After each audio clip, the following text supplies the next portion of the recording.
اب خیموں کی طرف آنا، شہر بانو، ام رباب، سیدہ زینب، حضرت سکینہ سلام اللہ علیہا کا سامنا کوئی آسان کام نہیں تھا، لیکن حسین ابن علی آتے ہیں، شہزادے کو یہاں خیموں کے قریب رکھ کے کہتے ہیں کہ یہ حوض کوثر سے سیراب ہو گیا ہے۔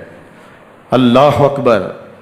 کوہرام مچ جاتا ہے خیموں کے اندر، کیا منظر ہوگا اور ان کو کن الفاظ کے پیرائے میں ڈھال کر کے ان کیفیات کو بیان کیا جا سکتا ہے جو اہل بیت کے خیموں کے اندر علی اصغر کی شہادت کے بعد کا منظر رقم ہو رہا ہوگا۔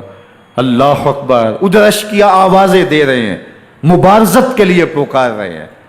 زمانے نے پھر وہ منظر بھی دیکھا کہ جوان بیٹے کو 18 سال کی کمائی حضرت امام حسین میدان عمل میں بھیج رہے ہیں۔ وہ علی اکبر جو حسین کا نور نظر ہے، آنکھوں کا قرار ہے، دل کی تسکین ہے۔ اور پھر حضرت علی اکبر جب گھوڑے کی زین سے فرش زمین پہ گرتے ہیں تو باپ کو آواز دیتے ہیں، اور حضرت امام حسین جو ہے وہ آگے جا کے بیٹے کی لاش اٹھاتے ہیں۔